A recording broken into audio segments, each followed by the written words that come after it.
Hello everyone, చలో start చేసేద్దాం. ఇంకా డే 1 ఇన్ బ్యాంకాక్. ఎయిర్పోర్ట్కి అయితే వచ్చేసాము. ఏంట్రా ఈ జనాలు ఇలా ఉన్నారు. సర్లే, మన వెహికల్ అయితే వచ్చేసింది. సో షార్ట్ బాల్ వచ్చింది కదా, లగేజ్ అందరం పట్టుకొని వ్యాన్లో అయితే పెట్టేసినాం అనమాట. చలో బ్రేక్ఫాస్ట్లో అయితే అందరికి ఇచ్చేసాడు మనోడు. ఇంకా హోటల్ రూమ్కి అయితే స్టార్ట్ అయిపోయాం అందరం. Let's go. ఇంకా అలా వ్యూ చూసుకుంటూ టిఫిన్స్ అయితే ఓపెన్ చేసా. అయినా మన టిఫిన్కి మన ఫుడ్కి ఇక్కడ చాలా డిఫరెన్స్. సేమ్ పండు కోతి లెక్కన ఉన్నవరా. అదో చిన్న ఫన్. టిఫిన్స్ అయితే అంత టేస్టీగా అయితే ఏం లేదు. ఇక అందరం కానిచ్చేసినాం అడ్జస్ట్ అయిపోయి. అలా కార్లో సాంగ్స్ పెట్టుకొని కొంచెం వాల్యూమ్ అప్ చేసుకొని అలా వెళ్ళిపోతున్నాం. ఇంకా 1 అవర్ పడుతుందంట రూమ్ రావడానికి. చిరాగ్గా ఉంది, నిద్ర పట్టట్లేదు, అంటే కంఫర్ట్గా లేదు వ్యాన్లో. సో ఏం చేస్తాం. ఇంకా ఫైనల్గా హోటల్ అయితే వచ్చేసింది. Kudos park hotel. ఇదే మనం స్టే చేసే హోటల్ అనమాట. ఇంకా మా భయ్యతో చిట్ చాట్ స్టార్ట్ అయిపోయింది. అన్నా నువ్వు చెప్పేటివన్నీ రికార్డ్ అవుతున్నా యూట్యూబ్లో పెట్టేస్తానంటే పెట్టుకోపోరా అంటున్నాడు. సో ఇక్కడ టాపిక్ ఏంటంటే హోటల్లో రూమ్స్ రెడీగా లేవంట. ఎందుకంటే మా చెక్ ఇన్ టైం వచ్చేసి 2 o'clock అంట. సో అదే ఎక్స్ప్లెయిన్ చేస్తున్నాడు.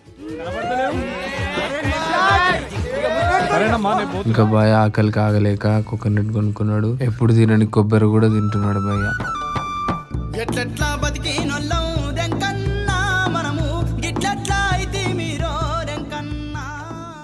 ప్రెసెంట్ నా సిచ్యువేషన్ ఇలా ఉంది. ఏం చేయాలో తోచక ఇంకా వీడియోస్ తీసుకుంటూ ఉన్నా. ఆల్మోస్ట్ 4-5 hours అవుతుంది వెయిట్ చేయబట్టి. రూమ్స్ అందరికి ఇస్తున్నారు కానీ మాకు ఇవ్వట్లేరు. కెమెరా డిపార్ట్మెంట్ మాస్టర్కి వాళ్ళకి అందరికి. మాకు మాత్రం 2 వరకు వెయిట్ చేయించారు. ఇంకా ఫ్రెష్ అప్ అయిపోయి అలా లంచ్కి స్టార్ట్ అయిపోయాం. సో నియర్ బై మన ఇండియన్ స్టైల్ రెస్టారెంట్స్ ఉన్నాయంట. అక్కడికి వెళ్ళి తినడానికి స్టార్ట్ అయిపోయాం. ఆల్రెడీ ఒక వెహికల్ వెళ్ళిపోయింది. ఇది సెకండ్ వెహికల్. దీంట్లో భాస్కర్ అన్న, నేను, రాము అన్న, ఇంకా కెమెరా డిపార్ట్మెంట్ అన్న వాళ్ళు అందరం కలిసి ఇంకా సెకండ్ వెహికల్లో స్టార్ట్ అయిపోయాం. ఇక్కడ ఇండియన్ రెస్టారెంట్స్ కూడా ఉంటాయా? రాజధాని రెస్టారెంట్స్ పటాయా. జై గణేష. చాలా ఆకలిగా ఉంది. మరి ఫుడ్ ఎలా ఉంటుందో చూడాలి.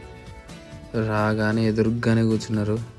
ఆల్మోస్ట్ అంతా అయిపోయింది వాళ్ళది. నేను లేట్ కదా, నేను కూడా త్వరగా తినేసి మళ్ళీ రిటర్న్ హోటల్కి స్టార్ట్ అయిపోయాము అందరం. ఫుడ్ ఓకే ఉంది. పటాయా బీచ్ రోడ్ నుండి వెళ్తున్నాం ఇప్పుడు. చాలా బాగున్నాయి. వాటర్ మాత్రం మస్తు అనిపిస్తుంది.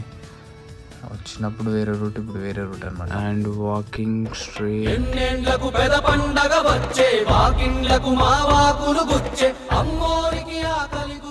మా బాయ్ అప్పుడే వెతుకుతున్నాడు, ఎవరు కనిపించట్లేరు ఏందని. To be continued. నెక్స్ట్ వీడియోలో కలుద్దాం. Bye bye.